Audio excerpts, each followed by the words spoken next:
네, 더 매일 쏟아지는 뉴스 세 가지 주요 뉴스 또 기자가 뽑은 뉴스까지 핵심을 놓치지 않고 풀어드리겠습니다. 오늘은 시사저널 정윤경 기자와 함께하겠습니다. 어서 오세요. 네, 안녕하세요. 네, 안녕하십니까. 자, 첫 번째 뉴스는 뭡니까? 네, 첫 번째 뉴스는 통일교 게이트 압수수색입니다. 네, 어제 전격 압수수색이 진행이 됐어요. 네, 그렇습니다. 구체적으로 어떤 인물들 또 장소들이 대상이었습니까?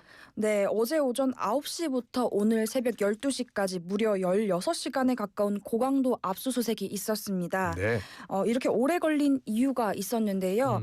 대상과 장소가 굉장히 많았기 때문인데 대표적으로 통일교의 핵심 시설로 알려진 경기도 가평군의 천정궁 그리고 서울 청파동에 있는 통일교 한국본부가 포함이 됐고요. 정치인으로는 전재수 전 해양수산부 장관의 자택과 국회의원실이 포함됐습니다. 네. 그리고 김기환 전 미래통합당 의원 지금은 대한석탄공사 사장으로 재직 중인데요. 이 김 전 의원의 자택과 집무실도 대상에 포함이 됐습니다.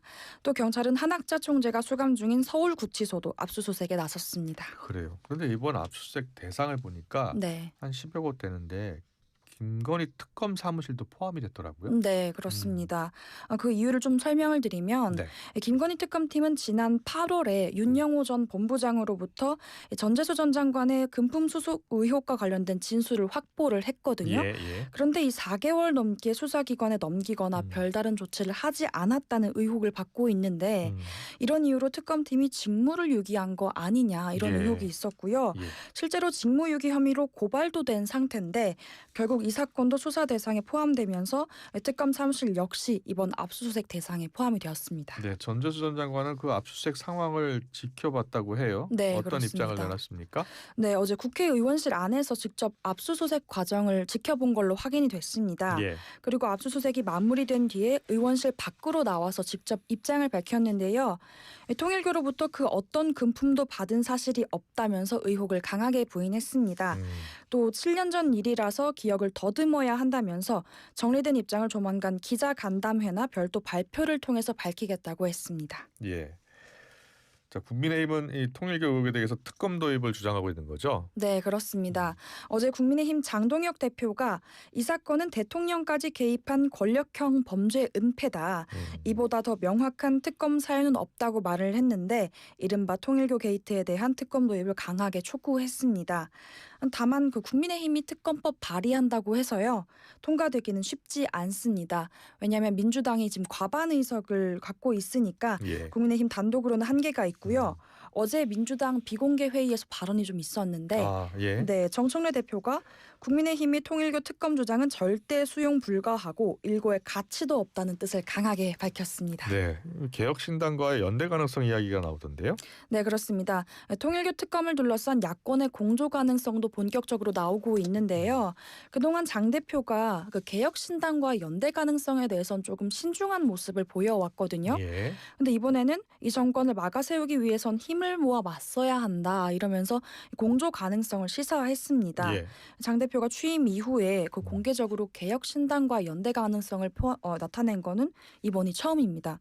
여기에 대해서 개혁신당도 좀 긍정적인 입장을 보였는데요. 예. 이준석 대표가 국민의힘과 최대한 단일 법안을 낼 수 있도록 하겠다면서 협력 의사를 밝혔습니다. 네, 이준석 대표는 잠시 뒤에 출연을 합니다. 좀 더 자세히 물어보겠습니다. 네. 그렇다면 왜 국민의힘이 개혁신당과의 연대 이야기를 꺼내고 있다고 보세요?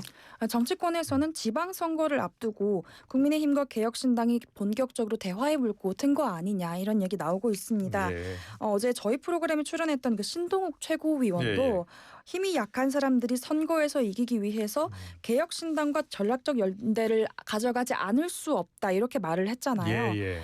결국 국민의힘이 지지율 반등이 좀 쉽지 않은 상황에서 현실적인 선택을 하고 있는 거다. 이런 분석에 힘이 실리고 있습니다. 예. 연대하면 좀 지지율이 오를까요? 그렇게 국민의힘은 바라고 있는 것 같습니다. 예, 알겠습니다. 두 번째 뉴스로 이어가겠습니다. 두 번째 뉴스는 뭡니까? 네, 두 번째 뉴스는 못 나간다는 김범석입니다. 쿠팡 김범석 의장 뭐 해외 일정 때문에 못 나간다 이렇게 이야기를 했다면서요. 네, 어제 저희가 더 뉴스 시간에도 잠깐 짚어드렸는데요. 예. 내일 국회에서는 이 3,300만 명의 개인정보 유출 사태와 관련해서 국회 청문회가 예정돼 있었는데 김 의장은 여기에 불출석 사유서를 제출하면서 참석이 어렵다고 밝혔습니다. 나와야 되는 거 아니에요? 네. 근데 이게 불출석 사유서 제출한 게 처음이 아니라면서요. 네, 그렇습니다. 지난 10년 동안요. 예. 김 의장이 국감이나 청문회 증인으로 6차례나 채택이 됐다고 하는데 네. 한 번도 직접 출석한 적이 없습니다. 한 번도 없었어요? 네, 가장 처음 증인으로 채택된 건 2015년으로 거슬러 올라가는데요. 예. 당시에는 협력업체에 대한 부당행위 의혹 때문이었는데 그때 변명을 좀 들어보시면요. 예.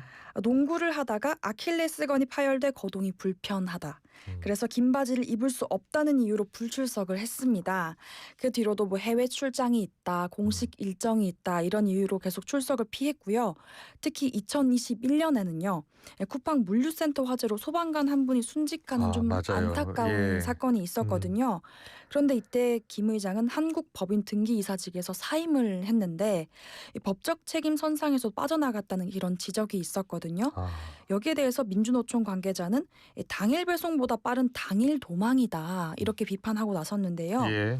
사실 이번에도 국회에 안 나올 거라는 건 정치권에 좀 소문이 파다했습니다. 예. 왜냐하면 얼마 전에 그 과방위 소속한 의원과 식사 자리를 가졌는데 네. 관련 내용을 좀 물어봤거든요. 예. 그런데 그 의원도 기자들한테 그래도 이번에도 안 올 것 같지? 뭐 정무위에서 고발할 것 같다는데 쉽지 그래요? 않을 거다. 뭐 이렇게 얘기를 하더라고요. 그러면 청문회는 진행이 되는 거예요? 맹탕 청문회 이야기 나오겠는데요? 네, 실제로 그런 우려가 나오고 있습니다. 왜냐하면 그 김범석 의장은 물론이고 예. 박대준이나 강한승 전 쿠팡 대표까지 모두 불출석 의사를 밝혔기 때문인데요. 그래서 청문회가 좀 맹탕 청문회로 끝나는 거 아니냐는 지적이 나오는데 결국에 이들을 대신해서 출석한 인물은 이 박대준 전 대표의 후임인데 최근 선임된 해롤드 로저스 전 이 임시대표거든요. 예. 근데 문제는 이 로저스 임시대표가 한국어 소통이 원활하지 않습니다.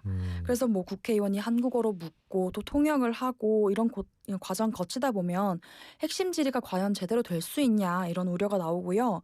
게다가 로저스 임시대표가 취임한 지 얼마 되지 않았거든요. 네. 그렇기 때문에 개인정보 유출 사고에 대해서 과연 얼마나 알고 있을지 의문이다 이런 우려도 나오고 있습니다. 예. 그래서 국정조사도 추진한다는 이야기 나오던데요. 네, 그렇습니다. 민주당 소속 과방위 의원들이 쿠팡 개인정보 유출 사건과 관련해서 예. 국정조사를 추진하기로 했는데 그 이유를 좀 보면 예. 국정조사는 청문회랑 좀 다르게요. 예. 증인이 출석을 거부할 때는 국회가 동행명령을 의결할 수 있는 권한이 있습니다. 여기에 대해서 고의로 거부하거나 명령장을 아예 받지 않으려고 하면 5년 이하의 징역에 처해질 수도 있는데요. 예. 그런데 이 현실적으로는 고의성을 입증하는 게 좀 쉽지가 않아서 실제로 형사처벌까지 이어진 사례는 거의 없습니다. 그렇군요. 예. 이 쿠팡의 대응을 보면 지금 뭐 보수 진보 언론 뭐 가릴 것 없이 강하게 비판을 하고 있잖아요. 예. 네, 그렇습니다. 오늘 조간 사설도 보면 네. 이례적으로 한 목소리를 내고 있어요. 정리하자면 돈은 한국에서 벌고 책임은 회피하냐 이런 지적인데 네. 왜냐하면 쿠팡은 지난해 연매출 40조 되거든요. 올해는 50조를 넘어설 걸로 예상이 돼요. 그래요? 예. 네, 이 중에 약 9할이 한국 시장에서 나옵니다. 김범석 의장은 해외 비즈니스 일정을 이유로 국회 출석을 거부했다고 말씀을 드렸잖아요. 예. 그런데 지금은 3,300만 건이 넘는 그 개인정보가 유출된 아주 심각한 상황인데 이것보다 더 급한 일정이 뭐가 있느냐 이런 지적이 나오고 있고요. 물론 청문회 나와서 질의에 대답하는 게 부담스러울 수는 있습니다만 예.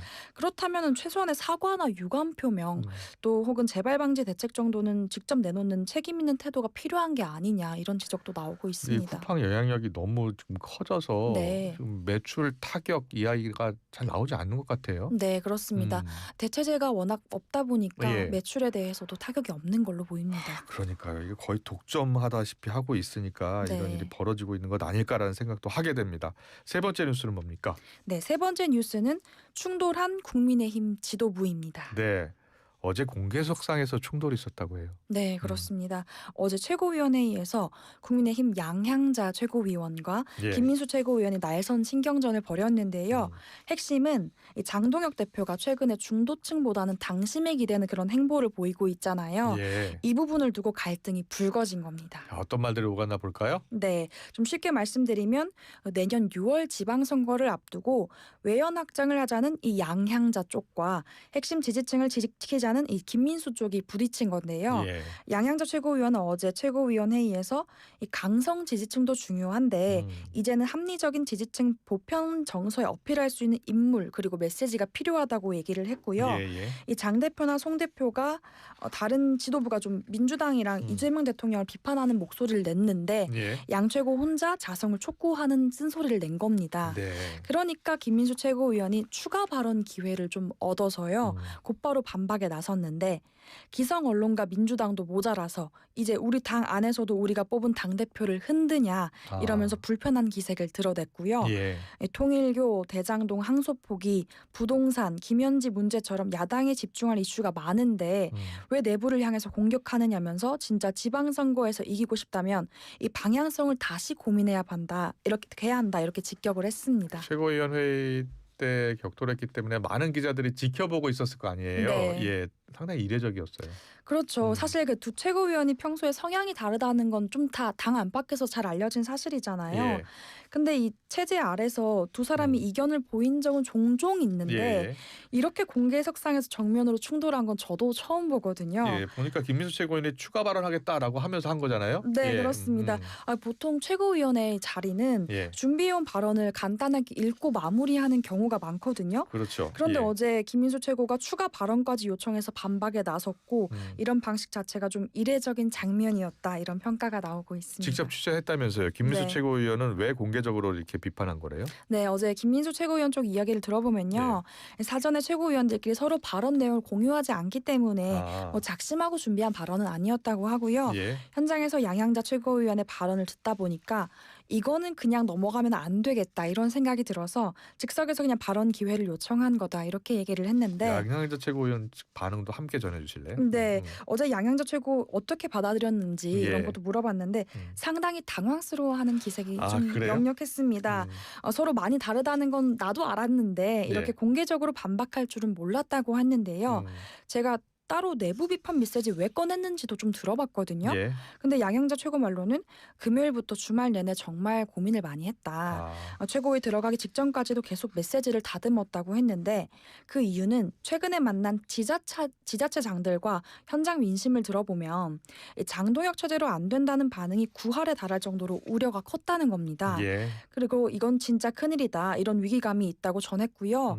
또 수도권 출마를 준비 중인 예비 후보들이 제발 외연 확장 좀 해달라. 지금처럼 가면 수도권 완전히 망한다. 이런 말들을 많이 했다고 해요. 예. 그래서 자기가 쓴소리를 내지 않으면 당이 안팎에서부터 바뀌기 어렵겠다고 판단했다는 게 양향자 최고위원의 설명입니다. 네, 잘 들었습니다. 마지막 뉴스 볼게요. 더 눈여겨볼 뉴스는요?